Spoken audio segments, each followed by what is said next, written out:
Ah, okay, we have a Mizuman.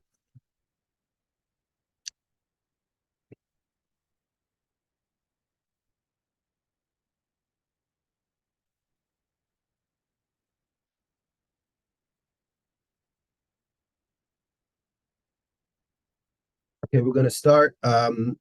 We are learning this week the seventh perek of Bava Metzia, which, as you know, is talking about the mitzvos, the rules and regulations of dealing with workers. So the perek started off by discussing various conditions and situations that you make with your worker, and you basically have to keep to your condition of supplying him with food, or excuse me, or if you made a if you made a condition with him based on the minhag of the Medina of what it is that people eat for lunch, or how much they're allowed to eat. So all the rules and regulations are discussed here. On Daf Pei Zayin, the Gemara segues into a biblical commandment of what you actually have to do when it comes to feeding your workers that work in your field. So the Mishnah on the bottom, Adaf Pei Zayin, says the Elu Ochlin Min HaTorah. So the following situation has nothing to do with what the minhag of the Medina is, or what deal you make with him. If you have a worker that's working for you, and it's a specific situation that the Torah sets up, then you have an obligation to feed him from your fields. And the Mishnah goes on to say,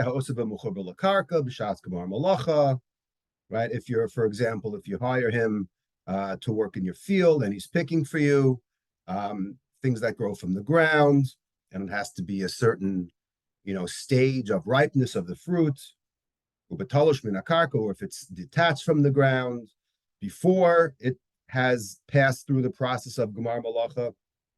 So the Mishnah goes on to say that the Torah's mandates the owner to actually feed the worker from the produce that he is harvesting in the field. All right, and the Gemara actually on Pei Zayin Amud Beis starts off by discussing where the source of this in the Torah is, and the pasuk, the third line on top, the Gemara says, "Mina hanimili dechsiv kitavo bekerem reyecha ve'achalta." Right, the pasuk says, we're gonna see soon in Kitetse that if you are in your neighbor's field, and so on and so forth, and the next pasuk says, if you're not only in his field, if you're actually cutting his wheat. So there's two scenarios that the Torah talks about. Okay, so this is what I wanted to discuss. And actually, if you look up in the Minyan HaMitzvos, you'll notice that there's actually three mitzvos that come from this seemingly, mundane obligation to feed your worker who's working for you.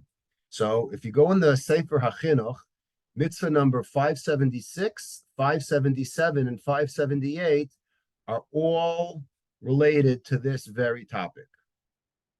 Here's just a little preview. We'll look at it in depth later, but the preview is that 576, the mitzvah, is mitzvah lahaniach hasacher la'echol b'mechuber she'osabo. The first is very simple, that you have to leave over food for the worker, okay, if he's eating.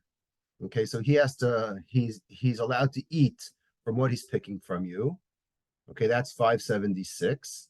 577, okay, is a lo taseh on the worker. So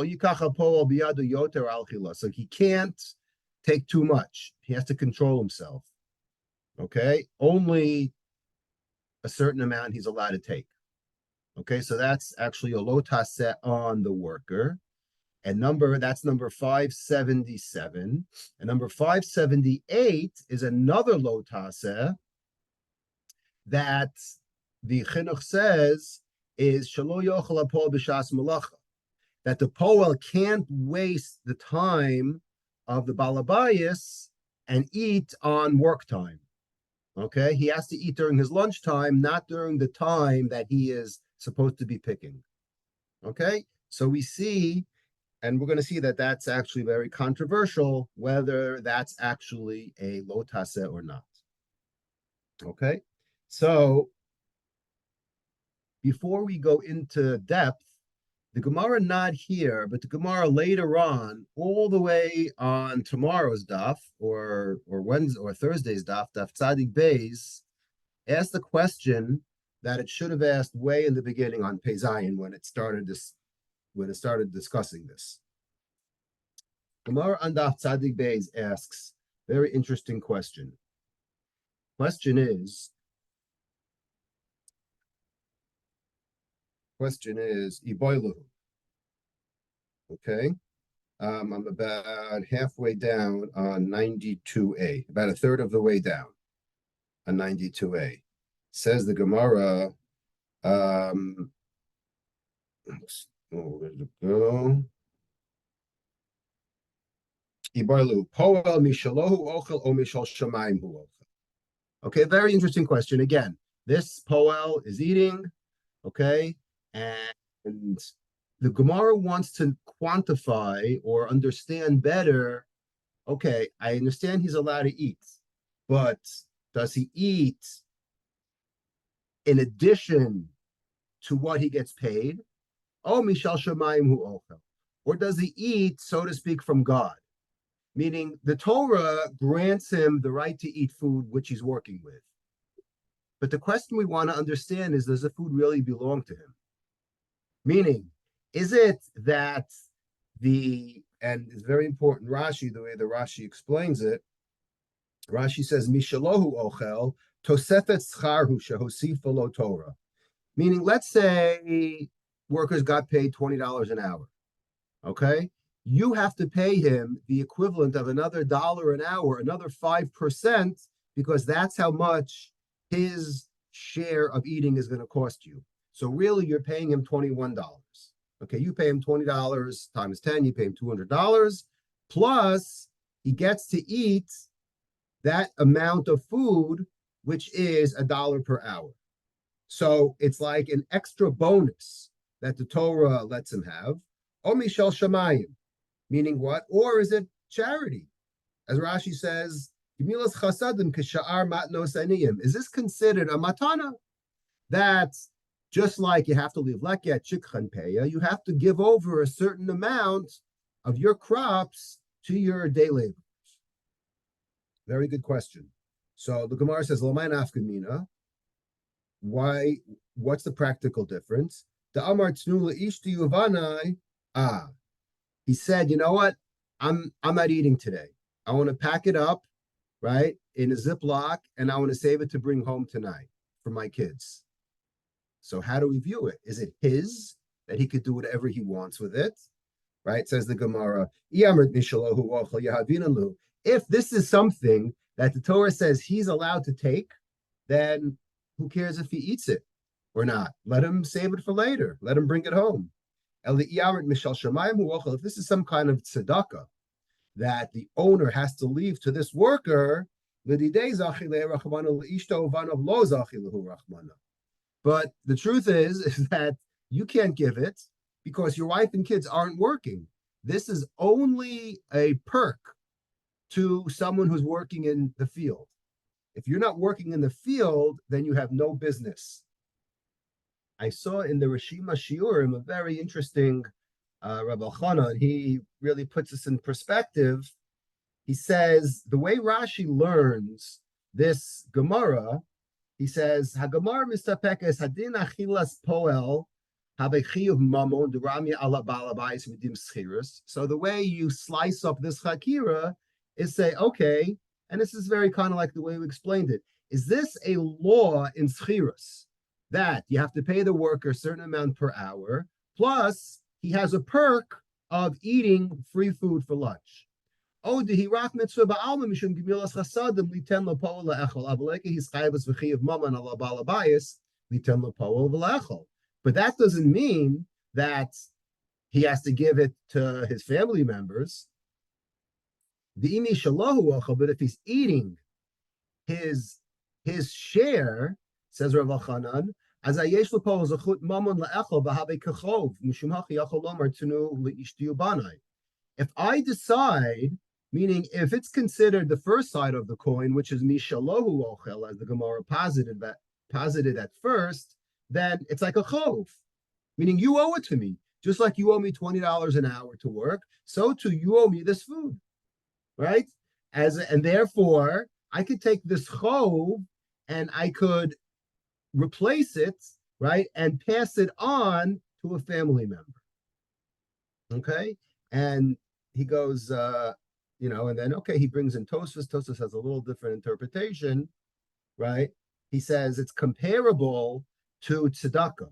What if I get tzedakah? Am I allowed to give it to someone else?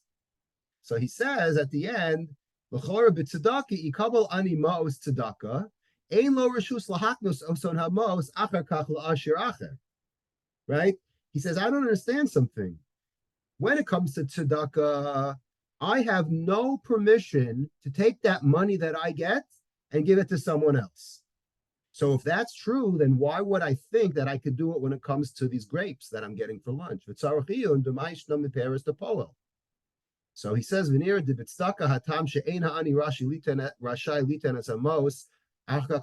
comes to tzedakah, gets a little yeshivish here with the way he's describing it. But basically, when it comes to the money, it's not because it's not because of lack of ownership. Ela mishum the most tzedakah nitnu lachaluk alanim k'mitzvasan.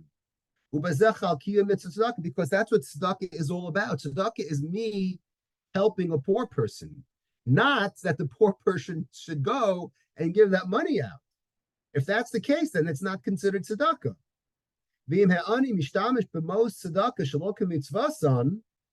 the ani takes the money and uses it for something other than what was granted to him for, he says it's considered stealing. You had no right accepting it as tzedakah. As opposed to our polo that we're talking about, even if you say that it's considered tzedakah al gemilas chasadim, that the owner has to fulfill another matana, he has to give his worker. Even if you say that that's the case, that's not comparable to a classic case of tzedakah, where you have to keep to the rules and regulations of tzedakah and not give it to someone else. That's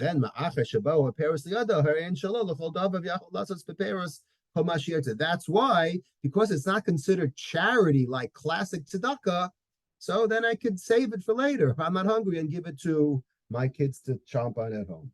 So I thought that was an interesting Rav Chanan that distinguishes between classic tzedakah that you're given, and even if you say that there's tzedakah in this, even side that the Gemara posits, whether it's considered Mishal Shemayim or is it considered his legally. Okay, so the Gemara goes back and forth. He'll have to wait until tomorrow or Thursday to see how the Gemara concludes by discussing how do we view that. But I just wanted to bring that up because that's a good introduction on how we view this very, very obscure mitzvah. And as we're going to see right now, there's actually three mitzvahs. Okay, so let's start off by mitzvah 576. All right, so we said 576 is the chiyuv to feed, right? To feed the worker. So mishar sheha mitzvah. So right, we always go to the chinuch, and he always helps us in determining what is the source of this mitzvah. Where does this mitzvah come from? Lamed has been a Yisrael lihios lahem nefesh yafeh v'ratzon tov. Okay, we should be goodwill people, nice people. Mitoch kach tachul birkat Hashem alehem, so that the blessing of God will be on these people. And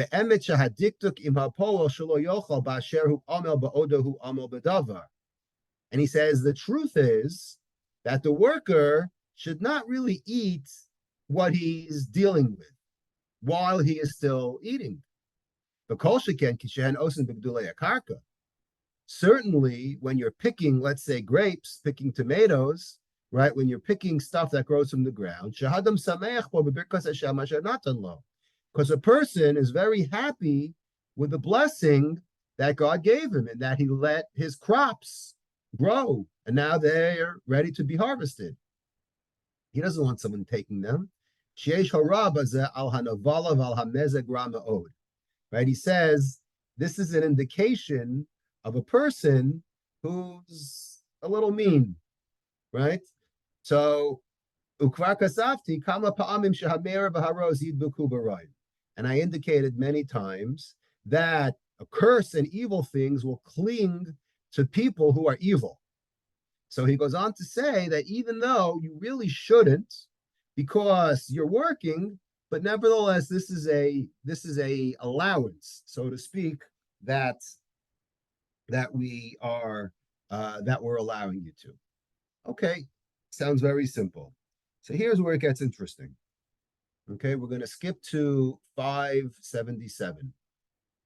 Okay, mitzvah 577. Open it up.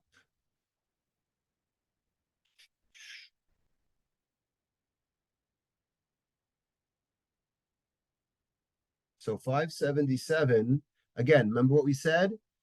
Was not to overdo it. Okay, shelo yikach hapol biyadu yoter alachilaso.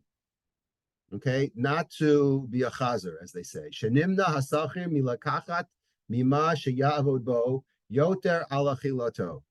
Okay, don't overdo it by stuffing yourself. Okay,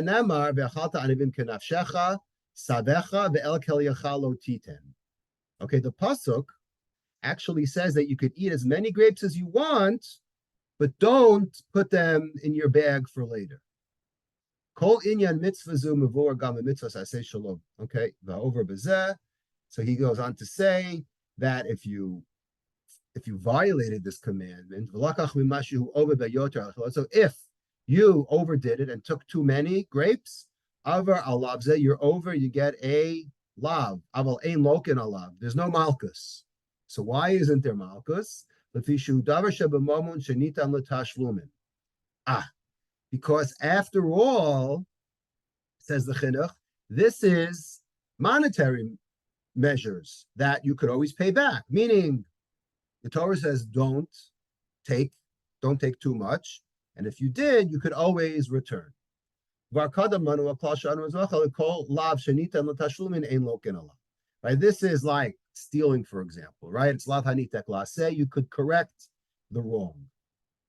So the chinuch is alluding to the fact that there's something deeper here, that this is another one of the very, very many averos that we said so far that are underlined with lo tigzol. It's another form. It's like we had last parak of Ezehu Neshech, right?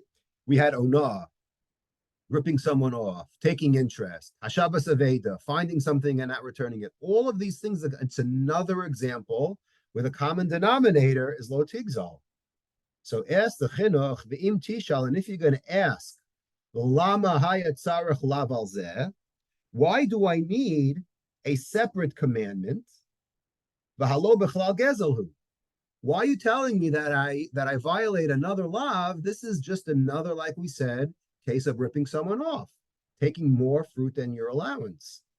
Hatshuva lefi sheyedame hapoel shelo yihiyeh lo chet v'lokcho migidulei hakarka be'et hakatzer o habatzi.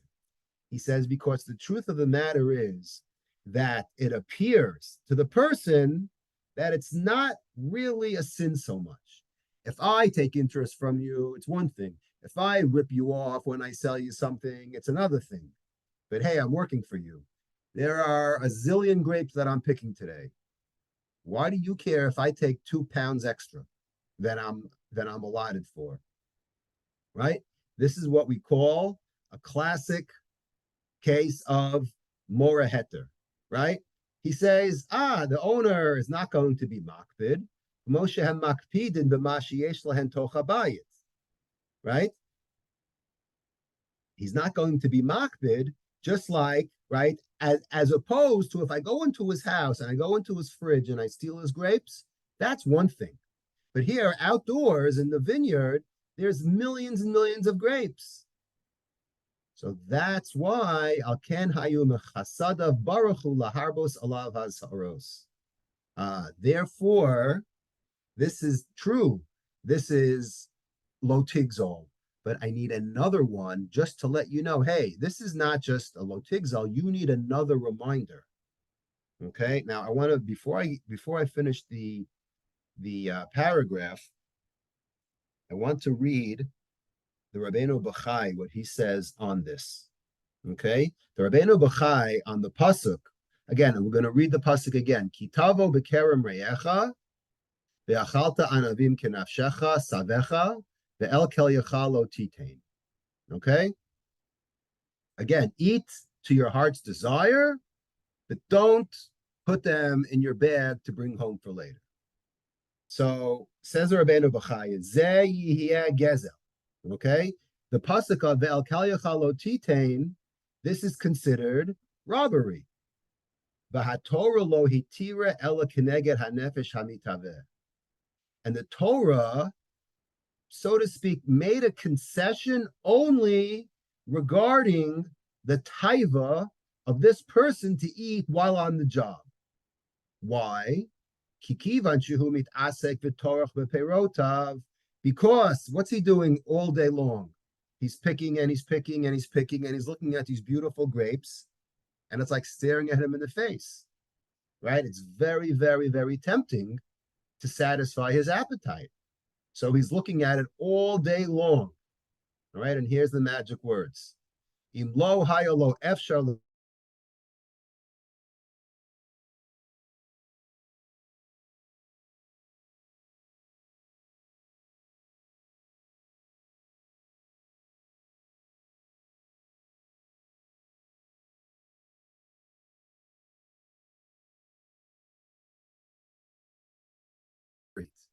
How does the Torah want to view this person? Do we want to view it as, okay, we'll let you eat because we know you're going to eat anyway, or we're going to say you can't eat? So therefore, the Torah goes out of its way to say we will let you eat because we know you're going to eat anyway. Therefore, the Torah says you could eat if you do it like a mensch. You satisfy yourself, you eat a reasonable amount, and that's it. And he ends off by saying, the same thing is true. Well, this is talking about grapes, but the same thing is true to grain. The pasuk before, right, that he's allowed to use his hands to pick the grain and eat it. But you can't cut down the grain with a sickle, okay, and take too much. So we see a very, very important point that the chinuch is bringing up. He says again, Im lo hayalo efshar le'echol beheter yochal be'iser. So by now you should be thinking to yourself, this sounds familiar.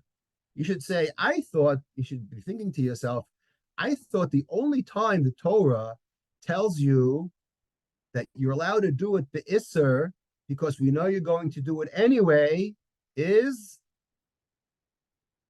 Shmuel.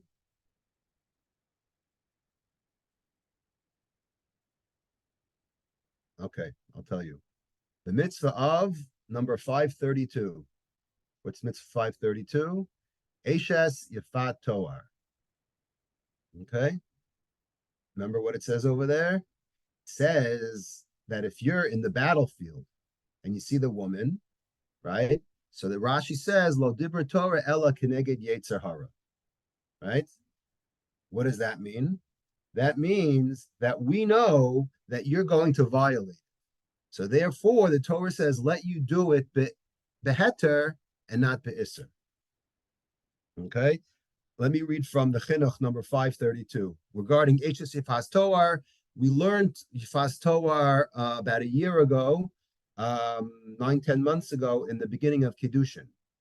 Okay, I'm reading from Sefer Chinuch number 532. Misharshe HaMitzvah Lefi Shalo Hitira HaTorah Yifas Toar B'Shivya Ela Keneged Yetzirah.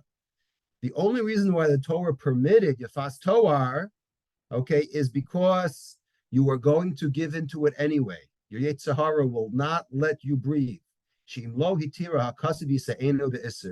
it regardless. So therefore, Yisa'enu be'isr, right? I'm sorry. So therefore, we're going to let you go ahead with it. And here are the words the Chinuch uses: L'tokef yetzer lev ha'adam ra be'inyan ha'cheshek. Okay, because the person's Yetzirah is very, very, very strong. The power of Yetzirah regarding the desire. So therefore, what does the Torah tell you to do when it comes to a Yifas Toar? Bring her home. Satam hakasav dalas befanav. Lahavisha ve'enav. So therefore, the Torah says, you know what? Yes, you have to satisfy yourself. We know you're going to do it anyway, but you're going to do it under my conditions, says the Psukim. You're going to bring her home. You're going to V'tziva L'Galeach Rosha. You're going to make her disgusting looking. You're going to shave off all her hair. You're going to pull out all her hair, so she's bald. She's not going to be able to get a pedicure. She's going to cry the whole month. Let's see what a woman looks like after crying for a month. She'll be all droopy-eyed. The Torah says you have to do A, B, C, D, E, so that v'hakol, says the Chinuch at the end, laham isa be'enav, sheyanichnas v'yotze u'mistakel ba'avaro b'nivula. We want you to look at this woman, says the Chinuch, and say, this is the one who you saw in the battlefield a month ago.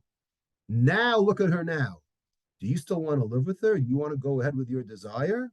So true, the Torah says, we are going to let you give in to your desire, but you have to do it my way. And doing it in a certain way, the Torah thinks that this person's going to have second thoughts after looking at this woman every single day and say, oh, right? Get out of here. So that's what we want to accomplish. So I thought that was a very, very striking similarity as the way the Chinuch in Mitzvah 577 about overeating says the same thing, right? He says, right, you're going to do it anyway, right? But if you're going to do it anyway, don't be a chazer, right? We know you're going to do it. So we'll give you the mitzvah, right? This is also, we spoke about giving extra mitzvos, right? We had this concept a few years ago in Yuma, right? There's a mitzvah of eating on Erev Yom Kippur. Why is there a mitzvah?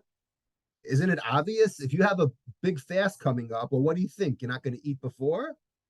So it's an intuitive mitzvah, and I think it's the Chafetz Chaim or someone else who says that that's exactly why we got the mitzvah, is because God knows we're going to do it anyway, so why not throw us a bone and give us an opportunity to do another mitzvah? And this is similar how the Chinuch ends off by saying over here, where he says, "Aken haya mechasadav baruchu laharbos alav hasaros b'masha hakishalon matsui." When it's possible to get tripped up, we're going to have a lot of warning signs, right? A lot of stop signs we're going to get when there's something that's very, very easy to trip up on, such as this. That's why we have, of course, Lotigzol, and we have the extra added lotase of not overdoing it when it comes to the food. And the Chinuch ends off by saying, and he quotes the Mishnah in Makos that says, Racha Kadosh Baruch Hu l'zakos is Yisrael, lefichach hirba lehem Torah mitzvos. Right? This is a saying that we all know very well. This is Chananya ben Akasha, right? This is what we say before we make a Kaddish D'Rabbanan. We want to say a Mishnah, so we quote a line from a Mishnah. Okay, there's a lot of discussions why we quote this line, but It's funny because this is actually a Mishnah that's at the end of Makos, the very, very last Mishnah in Makos, and Daf Chav Gimel Amud Beis says, and the way the Chinuch learns it is that God wants to defend us, right? God wants to give us defense, warning signs, right? So that's what it means, lazakos. So if you take it in this context, the Chinuch says that's why we have another prohibition, so that we're extra careful not to be over. By getting more and more and more lavim, chances are we're going to safeguard and be more careful. Okay? Now, being that the Chinuch brought this up, if you actually look in Makos, okay, the Rashi and the Rambam say something else. Rashi says, Kadeshiu mekablin schar b'masha monen atzu min ha'averus. Rashi in Makos says, what does it mean lazakos is Yisrael? What does it mean Ratzah Kodesh Baruch Hu lazakos is Yisrael? Rashi says, so that in order that we receive schar b'mashamon and atzmin averos, by what we hold back from transgressing. Therefore, God increases the number of commandments. We have many, many more mitzvahs than we actually need. And he goes on to give an example. Let's take, for example, right? Rashi says, Al hashkatzamun avelis. Have you ever seen a worm and say, whoa, if it weren't for the fact that this is a aveira to eat, I would be eating worms all day for lunch? Or seafood or lobster. Well, that's debatable. We're not going to talk about lobster. But if you ever see these disgusting things, right, on the forest floor, like centipedes and beetles and all kinds of things, right, and ladybugs that people may eat in other countries, okay, you're going to say to yourself, why do I need this to be a mitzvah? I wouldn't eat it anyway. So that's exactly why we get it. Even though it's something that is second nature to us that we wouldn't violate anyways, still, by avoiding them, we get extra schar. And that's exactly what Rashi says means Rasha Kadosh Baruch Hu Zakas Es Yisrael. It's a very fascinating Rambam that I have to say, because the Rambam has a different spin on this. Okay? The Rambam says, you know what this Mishnah means? Again, we say this Mishnah all the time, right? If you ever thought about it, what it actually means, you'd be fascinated. The Rambam says, Me'ikare ha'amuna b'Torah, ki k'sheyekayim adam mitzvos, mitayag mitzvos kara'u kahogen, lo yishtataf ima kavana mikavanas ha'olam. He says, if you actually fulfill any one of the 613 mitzvos in a right and a proper manner, without any side reason, v'lo yishatef ima kavana mikavanas ha'olam, b'shum panim, if you actually do one mitzvah, any mitzvah, it doesn't matter which one, and you do it to its fullest intent and completion, then you're zocha, you're guaranteed chai olam haba. Because there are so many mitzvos, says the Rambam,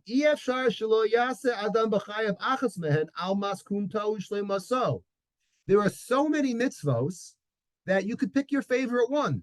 There are people who may not be observant. They may not put on tefillin every day. They may not keep Shabbos, but they are tremendous balei tzedakah. There are people who help other people. There are people who do all kinds of mitzvos while they may not do other mitzvos. So that's exactly what the Rambam says. God showered us with so many mitzvos to pick from that you could pick your own mitzvah. And all you do, and all you need is to do that one. So the more, it's like multiple choice. Well, actually, it's the reverse. That the more possibilities there are, the better chance you have of getting olam haba. Okay, so that's what he says. Right, so that's okay. Well, he goes on to talk about something else, but okay, so that's exactly what the Rambam says. The Rambam says, therefore, God gave us lazakos Yisrael here, but He gave us so many mitzvahs to choose from so that everybody could have their favorite, so to speak, mitzvah to guarantee them Chai Olam Haba. I thought that was very interesting. Um, okay, so now we did 577. Okay, let's look at 578. Okay, 578 is the last mitzvah. Okay, and it's debatable. Now, we've said many, many times that there are many Rishonim that have their own mitzvah count. Okay, the Chinuch is the most widely learned mitzvah count, says that there is a specific lo tase, number 578, shelo yochal hapoel b'shat malacha. Okay, shelo yochal hasacher b'shas avodato mehadavar asher yavod bo. So we're talking the whole time about you're allowed to eat, and how much you're allowed to eat. You can't eat too much, but you can't eat when you should be otherwise working. You should eat only in your allotted time that was given to you for what we call lunchtime. Okay?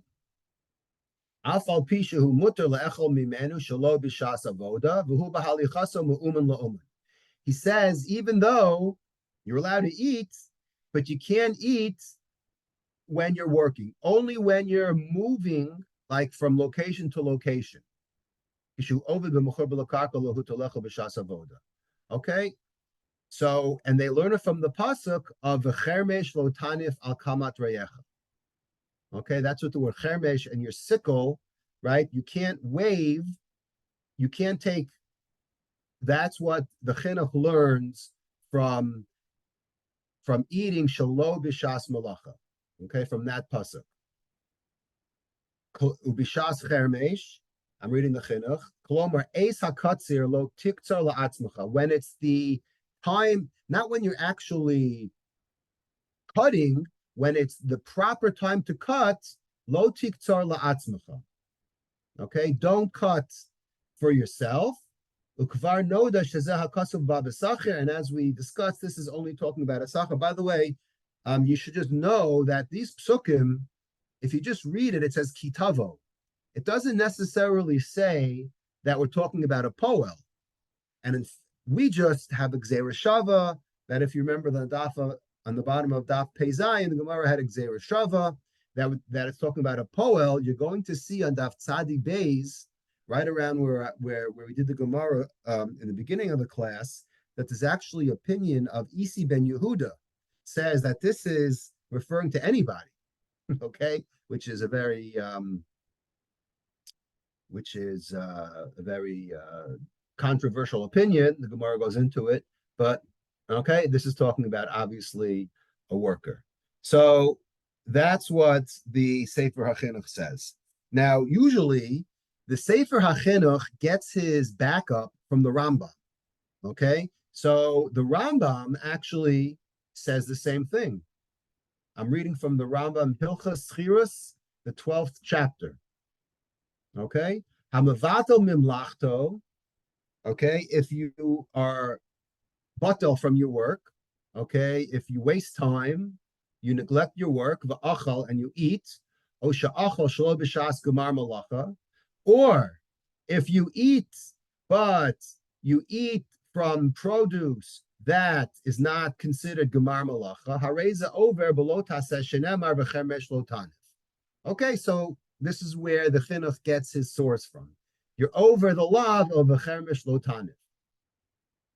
Umipi hashmuel lamdu. By the way, there's a whole discussion how exactly there's a very complicated ksava hakabbalah that discusses.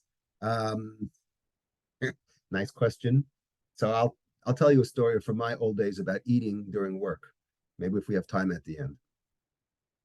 Okay, so I was saying that there's a whole discussion in the ksava hakabbalah. How do we see this from the words? Okay, it's very, very difficult to fit the words in about eating during time when you're supposed to be working to v'chermesh lo tanif. It's a very difficult way to learn it, but nevertheless, the Rambam still learns it. He says, when you are supposed to be working For the owner, lo yanif chermesh lachilaso. You shouldn't wave the sickle for your own purpose.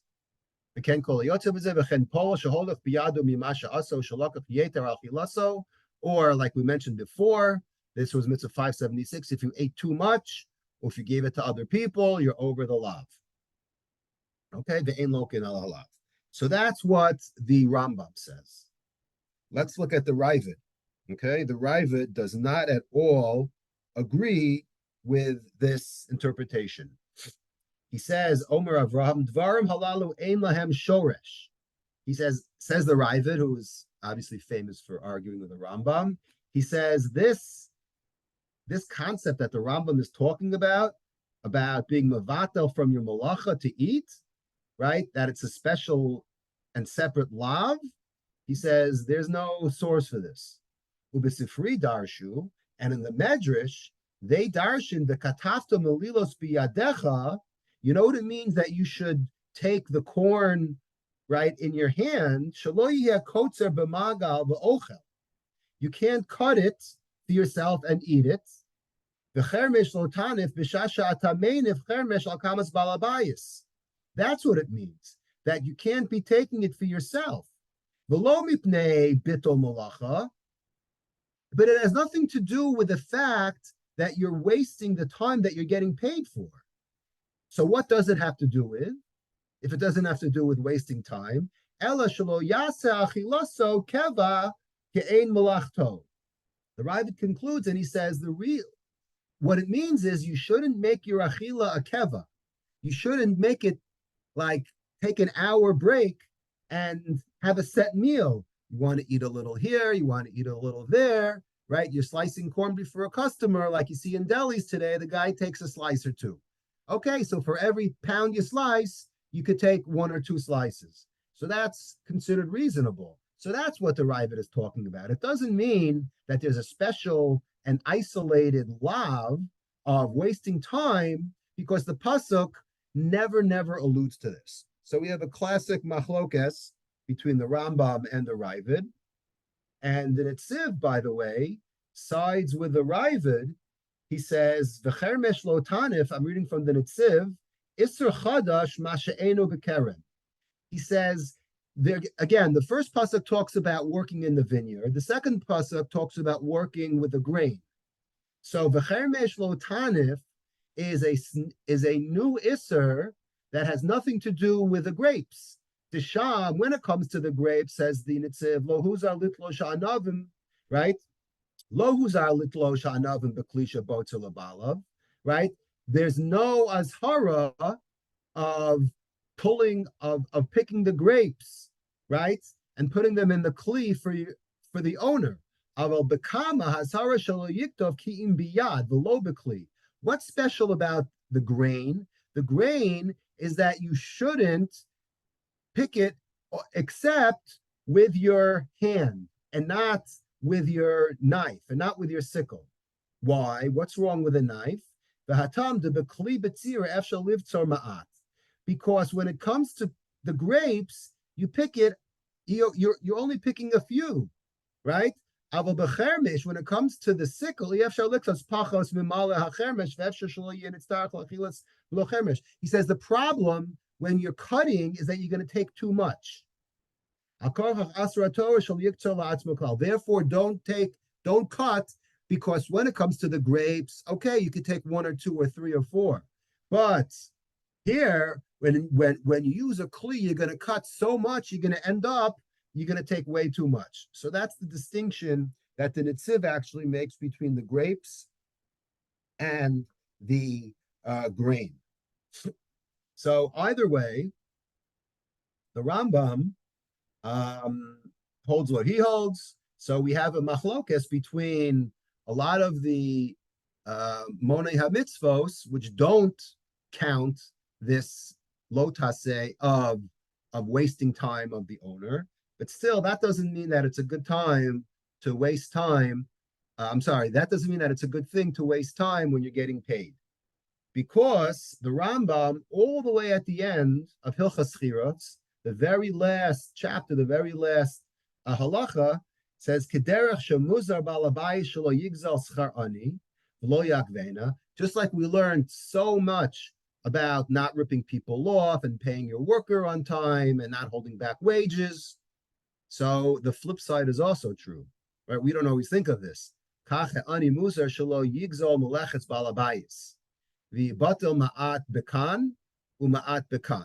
Right? This is what we call today web surfing, right? Don't waste time of your employer.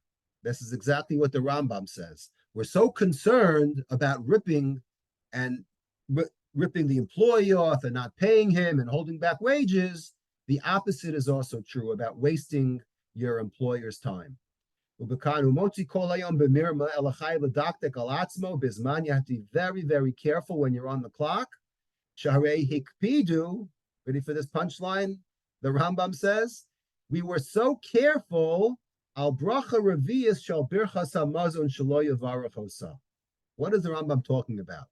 The Chachamim bent over backwards when it came to the last bracha, right? In benching, right, there are 4 brachos. The last bracha, we were so careful that a worker shouldn't say. We'll get to that in a second. Obviously, you have to not waste time. You have to try your best with all your might. The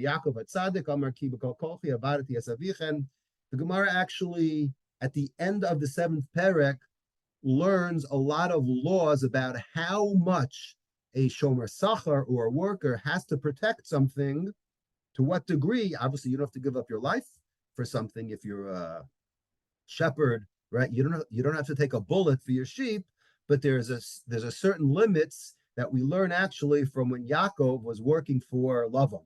The Gemara we're going to see later on, I think it's on 94, 95, Daf Tzadi Hey, talks about that. We'll see that next week. Okay. And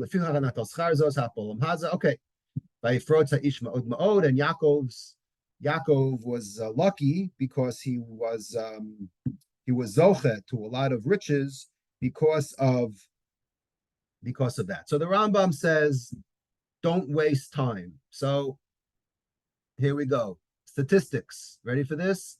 How much time do we waste at work? Okay. How much time do Americans waste at work? Not everyone wastes the same amount of time, according to wasting time at work statistics, with 89% wasting any amount of time at work. 31% of employees waste around 30 minutes a day.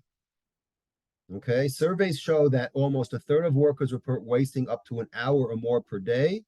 The same study reports that workers are spending an average of 2.9 hours per 8-hour workday on non-work activities.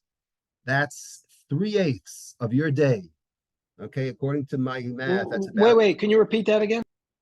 37% of an average worker of an average day is wasted on batala. Okay, I'm not even going to talk about the hundreds of millions of dollars that it costs employers, but look it up. 2.9 hours, which means you're only working 5/8 of the day. Hard to believe. Okay, but the Torah says it, the Rambam says it. Something we shouldn't be taking lightly. Now, obviously, there's batala that's necessary, to get to work, to get back from work, transportation. But when you're in your, seat,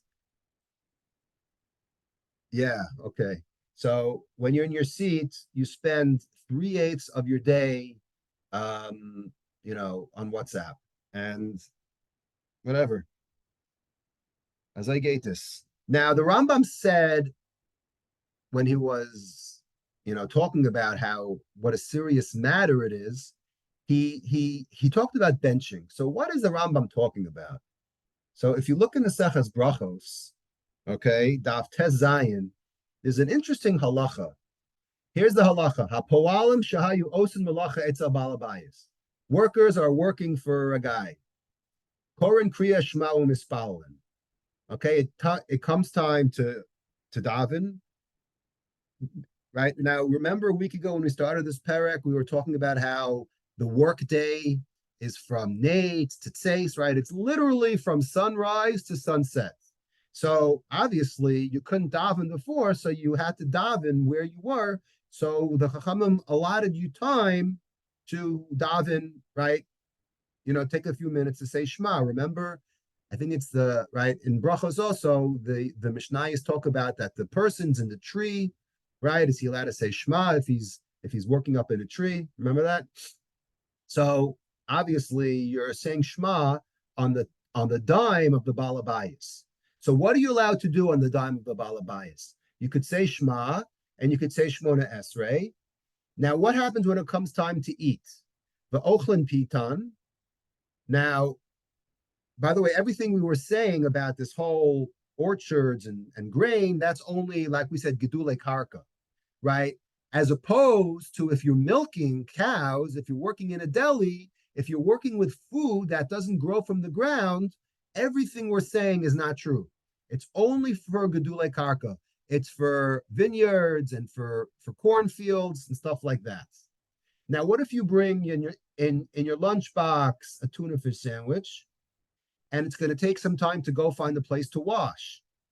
So believe it or not, the Gemara says in Brachos, "Va'ochlan pitan ve'ein mevarchin lefaneha," right? You don't have to recite a bracha before because that's a durabanan, but you still have to bench. Aval mevarchin la'chareh hashtayim. You say two brachos after in benching. What do you mean two brachos? I thought benching was four brachos, right? Ketzad, bracha rishona kitikuna. You say hazanas ha'olam kulo b'tuvo, baruch Hashem hazanas hakol, right? So far, so good. Shnia posach b'birchas ha'aretz, no delacha, and you end off a kolin bona Yerushalayim b'birchas ha'aretz. The second bracha, right? No delacha, you include it with bona Yerushalayim all in one. You basically bundle everything together to save time. Says Tosfos, hold on a second. Saving time, says Tosfos, v'afagav d'midoraisahim. Benching is a doraisa. So here's what Tosfos says. Yesh koach biyad chachamim la'akar davar min haTorah, holu trudin b'meleches balabayis. We're so worried about you taking up time from work to bench that the chachamim said, we're going to do a quickie. Okay, only do the first two brachos. Unbelievable. Parenthetically, there's a whole discussion about is this considered to be oker? Okay, not for now. But you see that this is not just a joke. This is something taken seriously. And if you look in Sefer HaChinuch, I'm sorry, if you look in the Shulchan Aruch actually says this. We're in Orach Chaim 191. Po'alam ha'osin malacha etzel balabayis makatzun bebirchas hamazon kidei shelo levato malachas balabayis. You could actually skip parts of benching. I mean, think about this today, right? The amount of time we waste on our phone and doing other things, right? The Chachamim were worried. How long does it take to bench? 20 seconds, 25 seconds, right? We're worried about 25 seconds.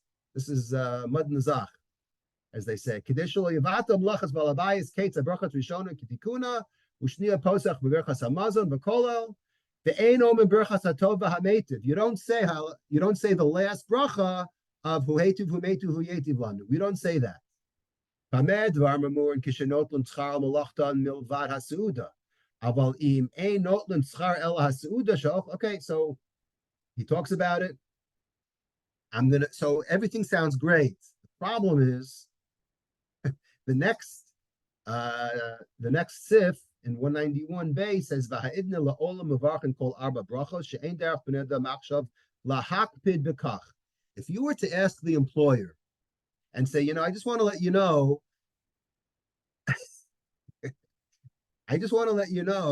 that this person is so religious, okay, that he doesn't want to waste 20 seconds of your time and he's not benching.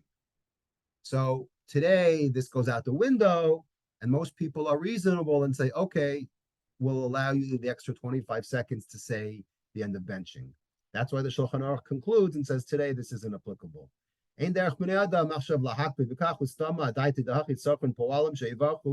Kol dal brachas kitikunam. In fact, it's the opposite. A balabayas would be so happy to know that his worker is actually benching the full benching. He'd say, "Wow, that's a worker. I don't care if it takes him an extra minute or two to bench.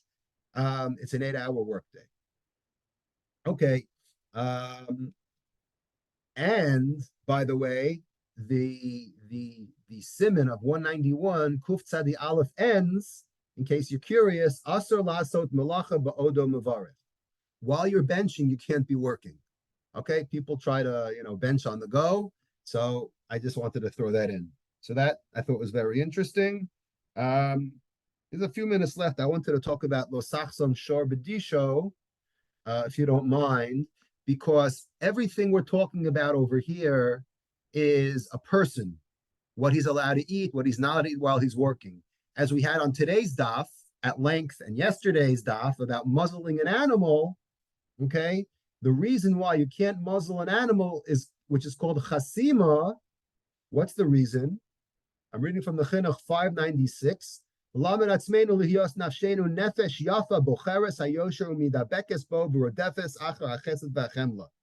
be nice. Hold on a second. Who are we being nice to? We're being nice to animals.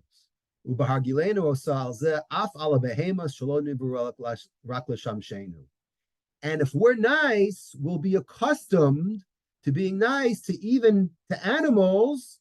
And here's the punchline: animals that were only created to serve us. Now, that's a very problematic line today, especially for the vegetarians and the vegans and the animal rights, right?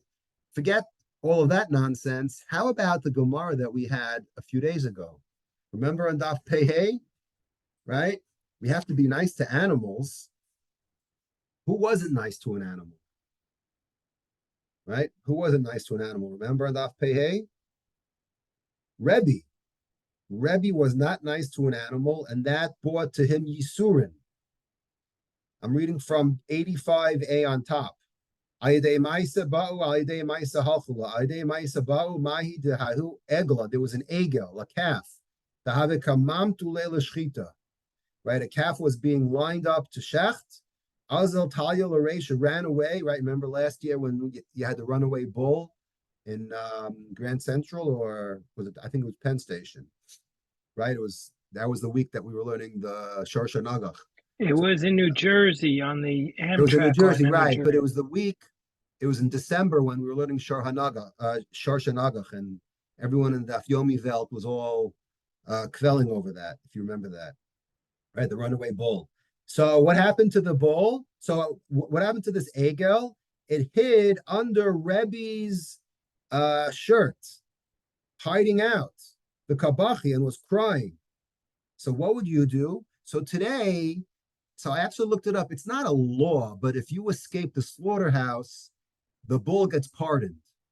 Right? That's the unofficial law today. And in fact, they let it go out to pasture, and they do long-term studies, believe it or not, on runaway bulls that escape the slaughterhouse. If you're ever really bored, you could look that up, and it's interesting how the bulls survive, and a lot of them live nice long lives. So here, this one escaped. It hid under Rebbe's jacket. Rebbe didn't have so much compassion. Amarle, he said to the bull, Zil lakach no tsarta. Sorry, buddy, go back online and get slaughtered, because that is your lot in life. Now, how does that stem with this Sefer HaChinuch about having compassion? So, believe it or not, the Marsha talks about this. The Marsha, this is back on Daf Pehei, if you remember, says, Kasha, halo l'chayra zohi ha'emesh shekena egel notzer l'shchita. First of all, didn't we say that animals are created for us? So Rebbe suffered the worst pain imaginable for doing this, right? The Marsha quotes the Gemara Maseches Brachos, Sof behema l'shchita, right? Umachet yesh b'kach sheRebbe Amar Zos la'egel u'mitaret, says the Marsha, shehu mimidas ha'achzorios lo markach la'egel tza'ir shemuvalim oto l'shchita. It's interesting. What kind of animal is it? It was a cat. It was an egel. Egel is a veal, which are young animals, so they have a whole life ahead of them. Sheken ha'egel hu ha'mufcha shebemina behemus. First of all, an egel is the choicest of the animals. V'roin et chashivato shel ha'egel mikach shafilu egel ben yomo. An egel that's born even one day is called a shor, right? We had that Gemara a few times. V'rov agalim einam omdin l'shchita ela rubam omdin mezumin l'charisha. You know what Rebbe was punished for? Because he didn't let this animal live out his full, or her full potential.